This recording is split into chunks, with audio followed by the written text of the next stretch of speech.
Hello hello hello, आप सभी लोगों को अविनाश मिश्रा का बहुत बहुत नमस्कार। स्वागत है जी आप सभी लोगों का आज के हमारे इस क्लास में। आज का ये जो हमारा क्लास है, इस क्लास में हम लोग पढ़ेंगे पर्वत, पठार और मैदान के बारे में। क्या होते हैं पर्वत, कितने तरह के होते हैं, क्या होते हैं पठार, कितने तरह के पठार होते हैं, और क्या होते हैं मैदान और उनकी विशेषताएं क्या होती है, और वो भी कितने प्रकार के होते हैं, आज की वीडियो में हम लोग पढ़ने जा रहे हैं। आज के इस क्लास देखने के बाद में आप लोगों के दिमाग में पर्वत, पठार, मैदान से रिलेटेड सारी की सारी बातें आप लोगों के दिमाग में इंस्टॉल हो जाएंगी। तो कृपया आप लोग अपना समय बहुमूल्य निकाल करके इस लेक्चर को देखकर ही जाएं और पर्वत, पठार, मैदान में एक मोटा मोटी और एक अच्छा खासा ज्ञान लेकर के जाएं। क्या दोस्तों, आप लोग तैयार हैं? तो अगर तैयार हैं तो चलिए शुरुआत करते हैं पर्वत, पठार और मैदान के बारे में। सबसे पहले कहानी की शुरुआत करेंगे हम लोग पर्वत से। किसको बोलते हैं पर्वत? पर्वत किसको बोलते हैं? माउंटेन्स। पर्वत नाम सुनते ही हमारे दिमाग में कि हिमालय पर्वत का नाम आता है। हमारे देश में है इसलिए हमारे दिमाग में वही आता है। पर्वत कहते किसको है? अगर हिमालय की बात की जाए तो बहुत ऊंचा है सर, ऐसा स्थलाकृति, एक ऐसा स्थलाकृति एक ऐसा स्थलाकृति जिसकी ऊंचाई औसतन ऊंचाई, ठीक ना, औसत ऊंचाई कितना हो? 500 से 1000 मीटर हो। 500 से 1000 मीटर हो। और इसका जो ऊपरी सबसे ऊंची भाग है, जिसका चोटी जो है सबसे ऊपरी भाग को क्या कहते हैं? ऊपरी भाग, सबसे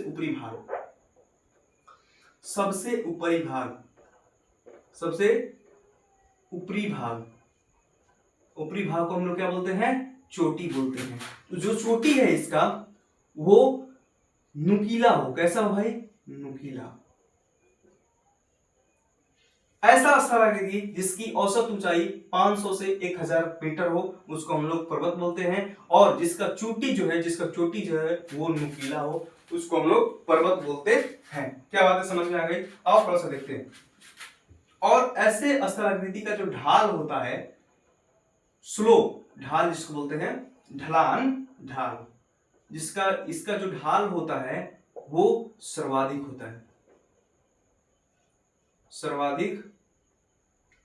होता है। तो जिस स्थलाकृति के पास में ये 3 विशेषताएं होंगी उसको हम लोग पर्वत बोलते हैं। पर्वत देखो कैसा आता है, इस तरीके के कुछ पर्वत देखने को मिलते हैं। यहां पर आप लोग देख सकते हैं कि इसकी जो औसतन ऊंचाई इसकी जो है वो 500 से 1000 मीटर है। 500 से 1000 मीटर होनी चाहिए, तभी इसको हम लोग पर्वत बोलेंगे। और इसका जो सबसे ऊपरी भाग है जिसको हम लोग चोटी बोलते हैं, ये जो चोटी है कैसी होनी चाहिए? नुकीली होनी चाहिए। कैसी होनी चाहिए भाई? नुकीली होनी चाहिए, मतलब चौक होना चाहिए। और यहाँ पर देखो इसका ढलान देखते हैं अगर, तो ढाल भी क्या होना चाहिए? सर्वाधिक होना चाहिए। ऐसी स्थलाकृति को हम लोग बोलते हैं पर्वत। अब बात करते हैं पर्वत के प्रकार के बारे में।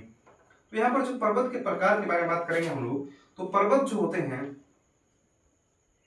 उनके निर्माण के आधार पे, किसके आधार पे, कैसे बने हैं वो पर्वत, निर्माण के आधार पे 4 तरीके के पर्वत हम लोग पढ़ते हैं।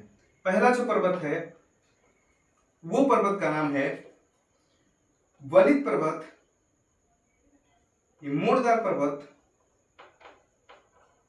मूर्धर या वलित पर्वत। उसके बाद में एक पढ़ते हैं हम लोग अवरोधक पर्वत या भ्रंश पर्वत। अगला जो हम लोग पढ़ते हैं पर्वत के बारे में उसका नाम है ज्वालामुखी पर्वत।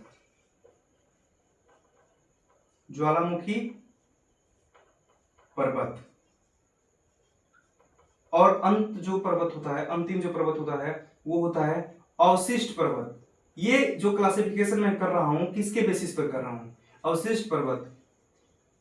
अवशिष्ट पर्वत, ज्वालामुखी पर्वत, अवरोधक पर्वत, मूर्धर पर्वत। ये जो पर्वत का जो वर्गीकरण है किसके आधार पे हो रहा है? तो इनके निर्माण के बेसिस पे। किसके बेसिस पे? ये कैसे बने हुए हैं उस बेसिस पर हम लोग इसका क्लासिफिकेशन किए हुए हैं। तो चलिए सब सारे के सारे पर्वतों को हम लोग डिटेल में पढ़ते हैं। सबसे पहला जो हम लोग पर्वत पढ़ते हैं वो है मूड़दार पर्वत। मूड़दार पर्वत या वलित पर्वत। आराम से सुनना, सब कुछ समझ में आएगा। वलित पर्वत क्या होता है, वलित पर्वत, मूड़दार पर्वत क्या होती है, इसकी विशेषता अभी अभी पता चल जाएगा। मान लो कि यह एक स्थल खंड है। क्या है ये? के जमीन का टुकड़ा है या स्थल खंड है। अब इस स्थल खंड में संपीड़न बल लग रहा है दोनों तरफ से। क्या लग रहा है मेरे भाई? दोनों तरफ से संपीड़न बल लग रहा है। इधर से भी फोर्स लग रहा है, इधर से भी फोर्स लग रहा है। ये संपीड़न बल लग रहा है, संपीड़न बल लग रहा है दोनों तरफ से। मान लो कि किसी चीज को दबाया जा रहा है दोनों तरफ से। अगर इस मार्कर को मैं इधर से भी दबाऊं, इधर से भी दबाऊं, तो ये जो मार्कर है ये ऐसा ही रहेगा कि या इसमें ऐसे ऐसे चीजें पड़ जाएगी। अब यहाँ पर मैं इस पर कम फोर्स लगा रहा हूं। अगर मैं इसको मशीन से पूरा दबा दूं तो ये जो मार्कर है कुछ इस तरीके से हो जाएगा, कुछ इस तरीके से परिवर्तित हो जाएगा, कुछ इस शेप में हो जाएगा, ऐसे मुड़ जाएगा। क्या हो जाएगा? ऐसे मुड़ जाएगा।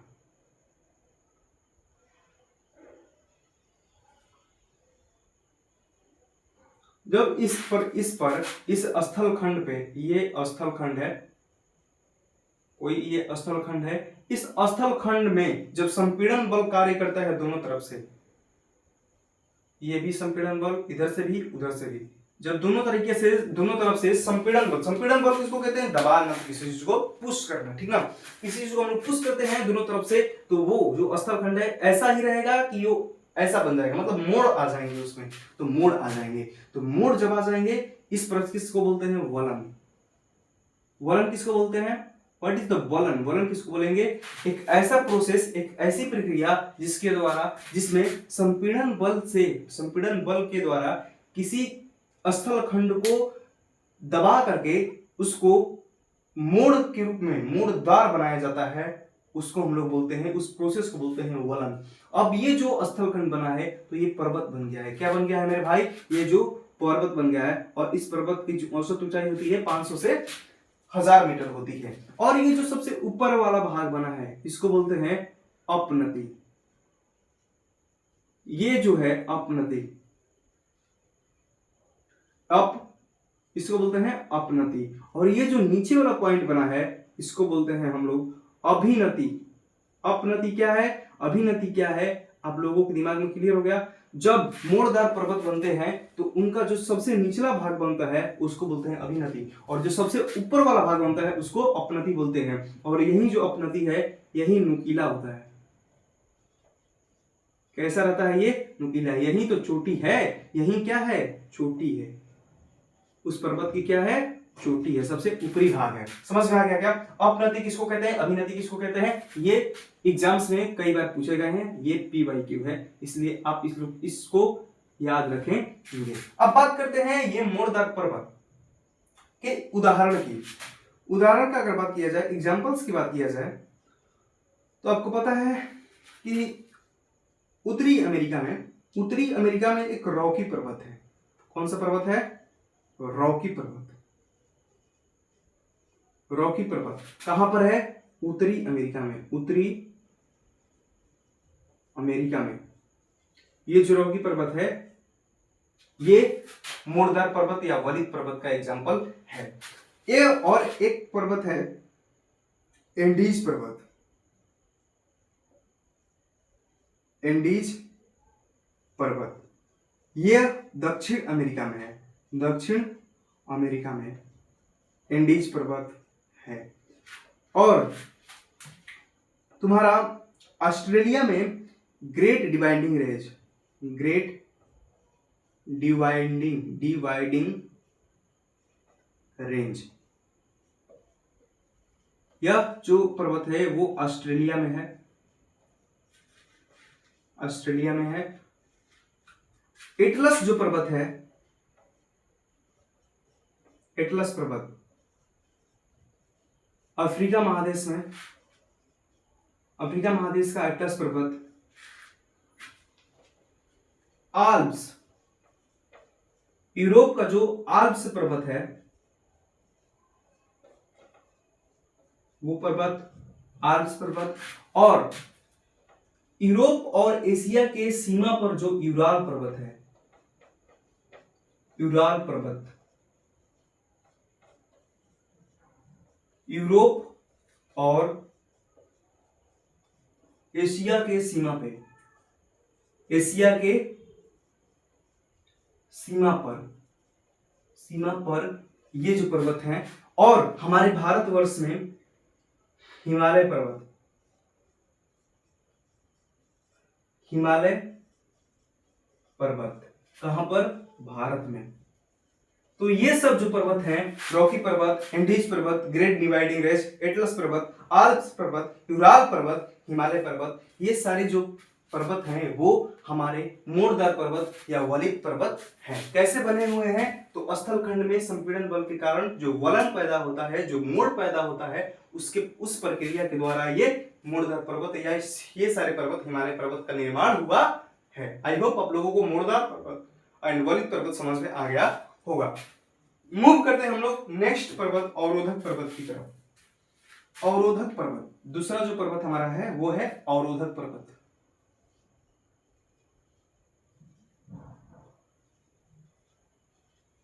अवरोधक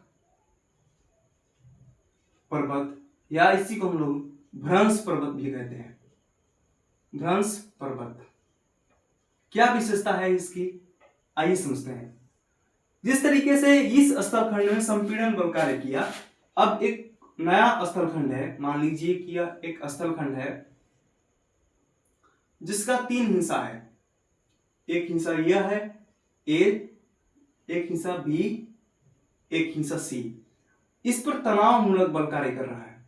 मतलब इस स्थलखंड को हम लोग इधर भी खींचते हैं, दोनों तरफ से खींचते हैं। कौन सा बल कार्य कर रहा है? तनाव बल कार्य कर रहा है। इधर भी कौन सा बल? इधर भी तनाव बल कार्य कर रहा है। मतलब यह हुआ कि जब मैं इस मार्कर को इधर से भी खींचूं, इधर से भी खींचूं, तो ये मार्कर ऐसे ही रहेगा कि इसका भाग जो है, ये मार्कर टूट जाएगा। क्या हो जाएगा?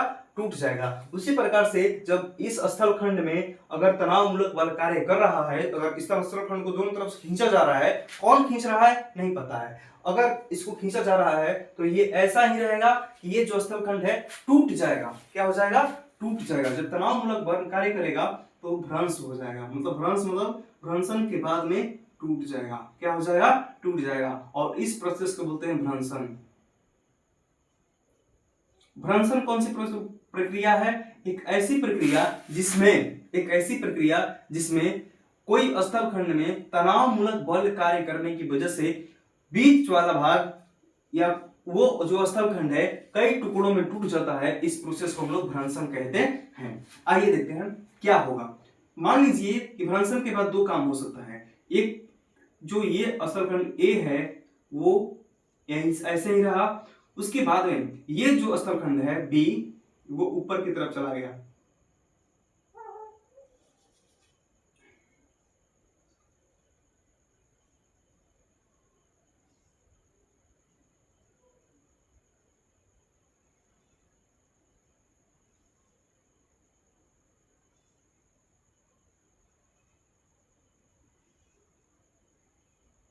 ये हो गया ए, ये हो गया बी और ये हो गया सी।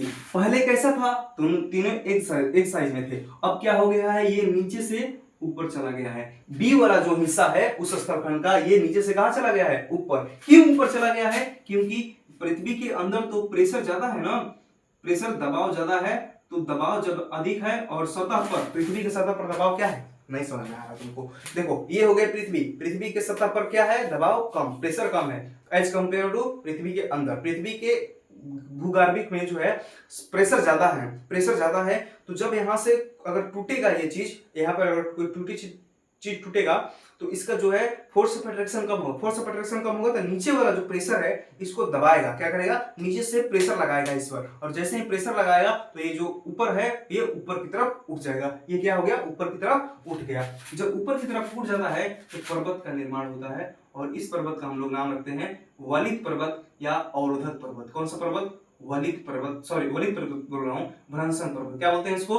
अवरोधक पर्वत या भ्रंशन, क्योंकि ये भ्रंशन प्रक्रिया से बना है इसलिए इसको भ्रंश पर्वत कहते हैं या अवरोधक पर्वत भी कहते हैं, अवरोधक पर्वत या फिर भ्रंश पर्वत। लेकिन क्या जरूरी है कि ये ऊपर ही नहीं जाएगा? अगर ये मान लीजिए कि नीचे चला जाता है, ये टूटा हुआ स्थल खंड अगर नीचे चला जाता है तो एक घाटी का निर्माण होता है, घाटी का निर्माण होता है। मान लीजिए कि एक तो ऐसा हो गया, अगर ये ऊपर ना जा करके, अगर ये ऊपर ना जा करके ये नीचे चला जाता,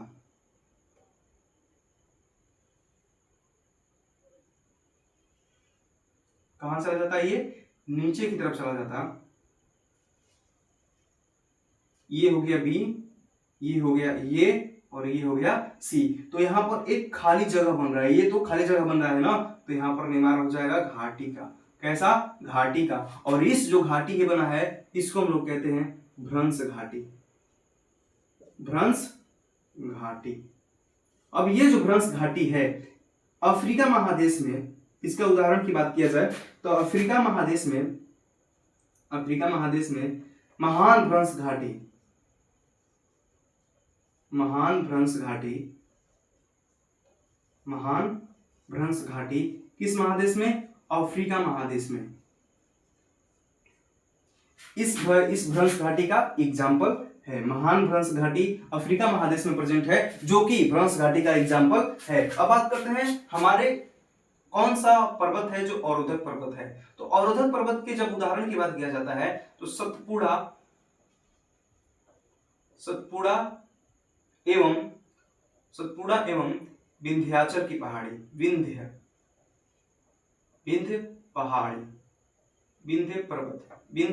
पर्वत ये जो है हमारे भारत में प्रेजेंट है। तो सतपुड़ा का पर्वत और विंध्य पर्वत जो एग्जाम्पल है वो हमारा अवरोधक पर्वत का एग्जाम्पल है। और महान भ्रंश घाटी जो है अफ्रीका का, वो है भ्रंश घाटी का एग्जाम्पल। तो क्या आप लोगों को पता चला कि भ्रंश घाटी कैसे बनता है, कैसे बनते हैं अवरोधक पर्वत? तनावमूलक बल कार्य करता है एक स्थलखंड पे, तो उसमें होता है भ्रंशन, मतलब चीजें टूटती हैं। स्थलखंड क्या होता है? टूटता है। जब टूटता है तो अगर वो ऊपर की तरफ जाएगा, सतह से ऊपर की तरफ जाएगा तो बनेगा अवरोधक पर्वत या भ्रंश पर्वत। जैसे कि एग्जांपल हो गया सतपुड़ा और विंध्य पर्वत भारत की। और अगर वो स्थलखंड नीचे जाता है तो बनेगा भ्रंश घाटी, और उस घाटी का एग्जांपल महान भ्रंश घाटी अफ्रीका महादेश में। ठीक है, अब आई होप आप लोगों को दो जो है ये समझ में आ गया है। अब बात करते हैं हम लोग ज्वालामुखी पर्वत के बारे में। ये तो आसान है, ज्वालामुखी पर्वत आप लोग सब लोग जानते हैं कि ज्वालामुखी के फलस्वरूप जो बने हैं पर्वत उसको ज्वालामुखी पर्वत कहते हैं। बहुत आसान है, ज्वालामुखी पर्वत, ज्वालामुखी पर्वत। तो ज्वालामुखी का जब ज्वालामुखी मान लीजिए कि ऐसे हमारा ज्वालामुखी विस्फोट हुआ,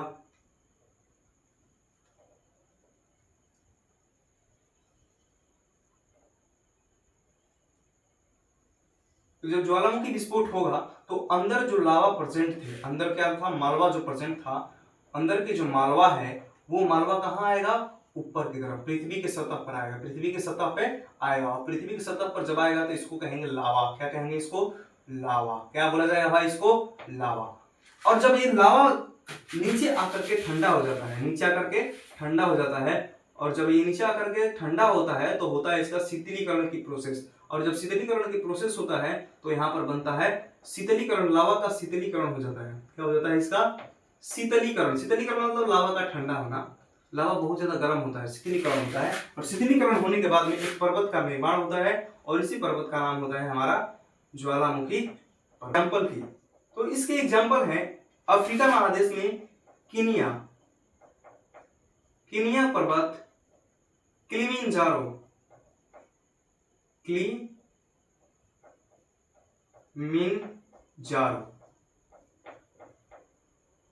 किलिमिंजारो, ये जो पर्वत हैं अफ्रीका महादेश के, वो ज्वालामुखी पर्वत के एग्जाम्पल है। ये जो बात लिखा हूं मैं बहुत ज्यादा इंपॉर्टेंट है, आप लोग याद रखें। तो ज्वालामुखी के लावा के ठंडा होने से जो पर्वत का निर्माण होता है उसको बोलते हैं हम लोग ज्वालामुखी पर्वत। जैसे कि केन्या किलिमंजारो एग्जांपल हो गया, कहां प्रेजेंट है? अफ्रीका महादेश में प्रेजेंट है। अब आते हैं बात लास्ट हमारे अवशिष्ट पर्वत के बारे में।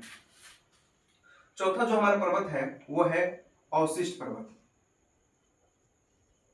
अवशिष्ट मत से ही समझ में आ रहा है, अवशिष्ट मतलब शेष बचा हुआ भाग, अवशिष्ट पर्वत। क्या होता है अवशिष्ट पर्वत, क्या विशेषता होती है, आराम से सुनिएगा। किसी कारण से मान लीजिए कि यह एक पर्वत था,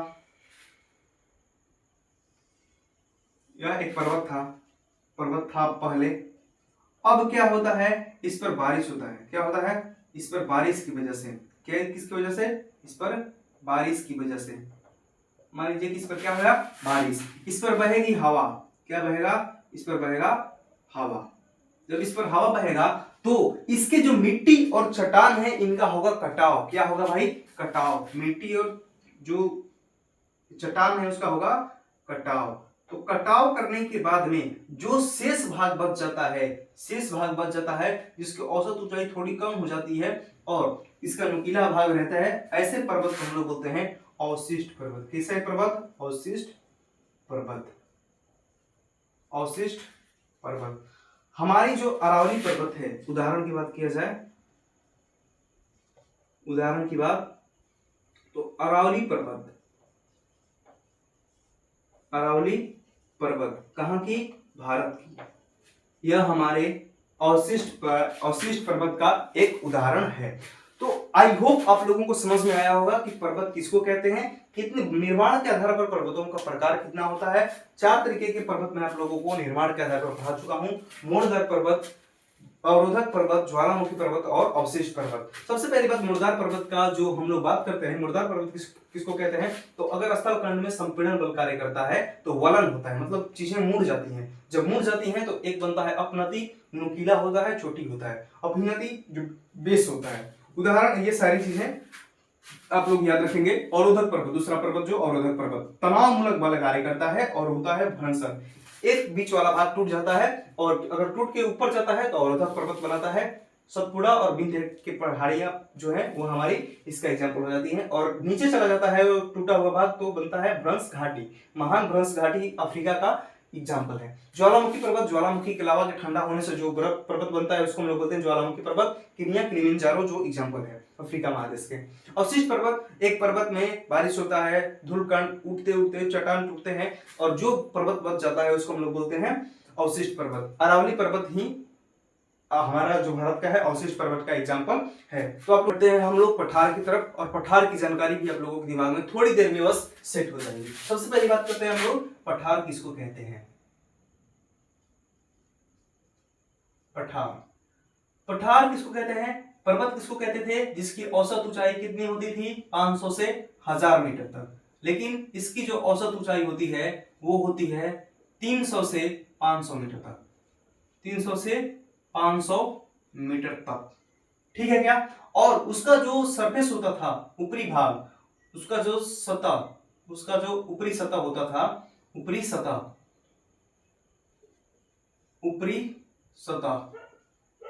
वो होता था नुकीला। लेकिन इसका जो होता है वो होता है सपाट बोल सकते हैं या समतल बोल सकते हैं। समतल बोलिए या सपाट बोल दीजिए।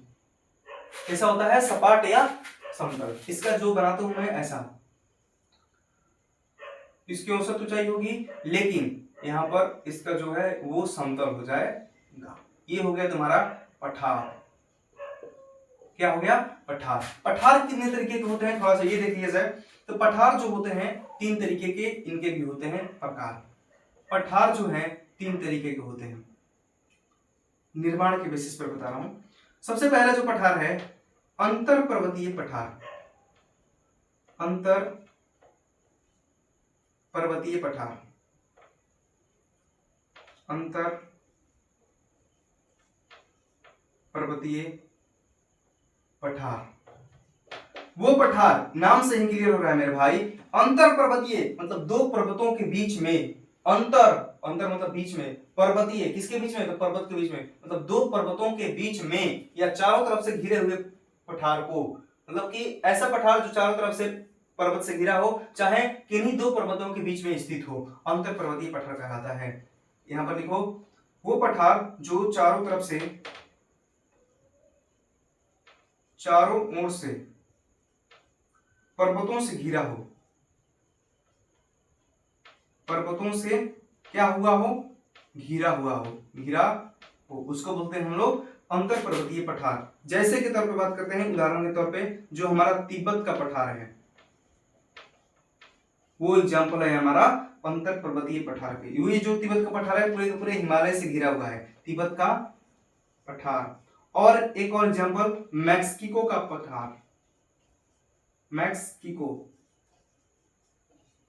का पठार। ये जो दो पठार हैं वो हमारे अंतर पर्वतीय पठार का उदाहरण हो जाते हैं। चलिए नेक्स्ट पठार की बात करते हैं। आइए, एक होता है पर्वत पदीय पठार, पर्वत पदीय पठार।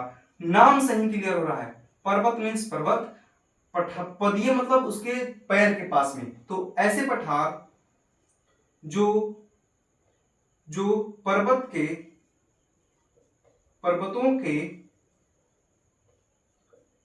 के अभिनति बोल सकते हैं, अभिनति या सबसे निचली भाग में। ऐसे पठार जो पर्वतों के पैर के पास में, पैर के पास अर्थात सबसे निचली भाग में प्रेजेंट होता है, निचली, पर्वत के सबसे निचला भाग, निचली भाग में उपस्थित होता है, उपस्थित होता है, उसको हम लोग बोलते हैं पर्वत पदीय। पर्वत मतलब पर्वत, पदीय मतलब उसके पैर के पास में। ऐसे इसका एग्जांपल हो जाएगा हमारा देश का मालवा का पठार, मालवा का पठार कहां है, भारत में है। किसका एग्जांपल है, पर्वत पदीय पठार का एग्जांपल है। एक और तरह का पठार होता है और वो पठार का नाम है हमारा ज्वालामुखी पठार। नाम से ही क्लियर हो रहा है, ज्वालामुखी के लावा के ठंडा होने की वजह से जो बनता है पठार, उसे ज्वालामुखी पठार कहते हैं। सॉरी, ज्वालामुखी पठार।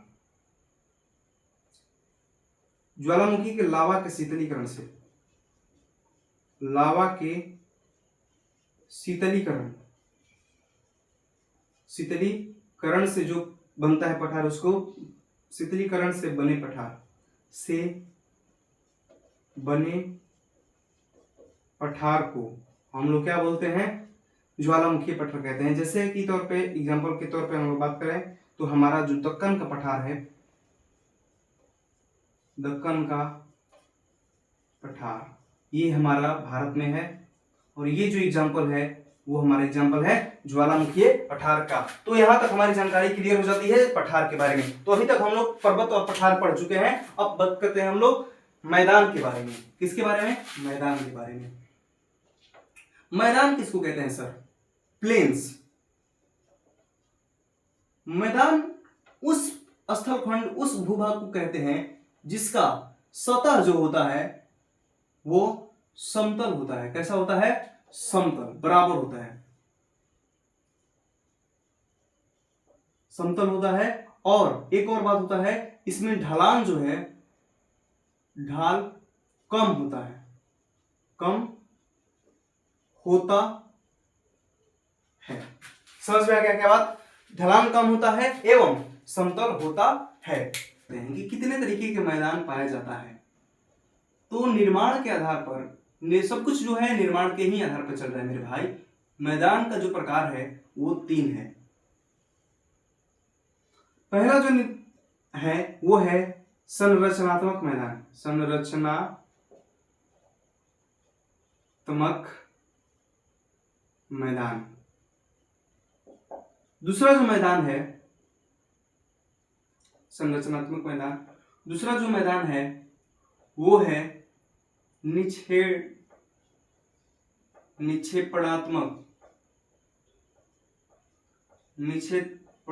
मैदान। मैदान। और तीसरा जो है वो है अपर्दनात्मक मैदान। अपर्दनात्मक मैदान। आराम से सुनना, सब कुछ समझ में आएगा। मान लीजिए कि ये समुद्र है, सागर महासागर है, और सागर महासागर है, ये महासागर है मान लीजिए। अगर ये महासागर है तो इसका जो जमीनी भाग होगा, सबसे निचला भाग, वो इसमें ये भी मतलब जलीय भाग होगा कि मतलब इस स्थलखंड होगा, मतलब चट्टानों से मिलकर बना होगा। ये होता है थोड़ा सा इसका स्थलखंड। कौन सा? एकदम तलहटी वाला क्षेत्र, तल में। कहां पर? महासागर के तल में, महासागर के तल में, ठीक ना। तो जो महासागर के तल में जो स्थलखंड है ये वाला। अब इस स्थलखंड में भूगर्भिक हलचलें होती है, मतलब पृथ्वी के अंदर हलचल होता है। क्या होता है? हलचल। क्या होने लगता है? पृथ्वी के अंदर क्या होने लगते हैं? हलचल। इसी हलचल की वजह से ये जो स्थलखंड है ये पानी के ऊपर आ जाता है। कहां जाता है? पानी के ऊपर। जब ये पानी के ऊपर आता है तो एक समतल प्रदेश का निर्माण करता है, और उसी समतल प्रदेश को हम लोग क्या कहते हैं? मैदान। और ये जो हुआ है पृथ्वी के भौगोलिक हलचलों की वजह से हुआ है, इसलिए इसको हम लोग बोलते हैं संरचनात्मक मैदान। क्या बोलते हैं इसको हम लोग? संरचनात्मक मैदान बोलते हैं। क्या होता है ये थोड़ा सा देख लीजिए। पृथ्वी की भूगर्भिक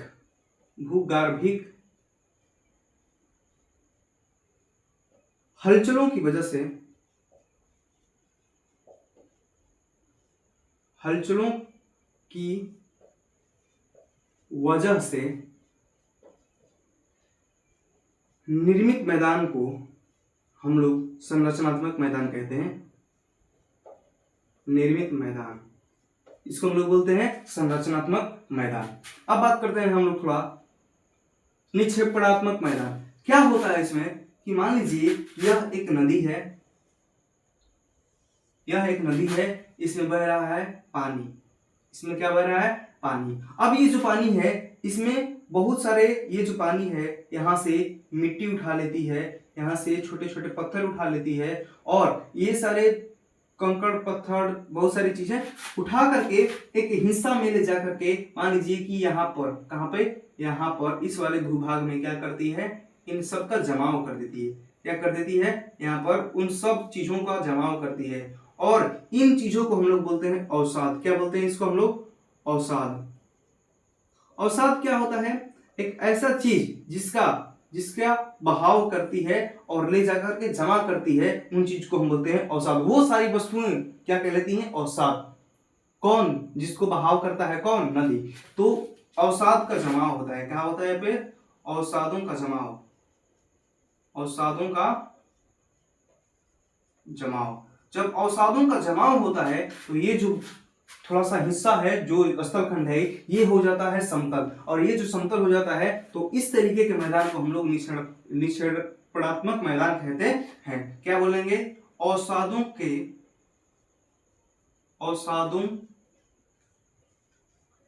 जमाव के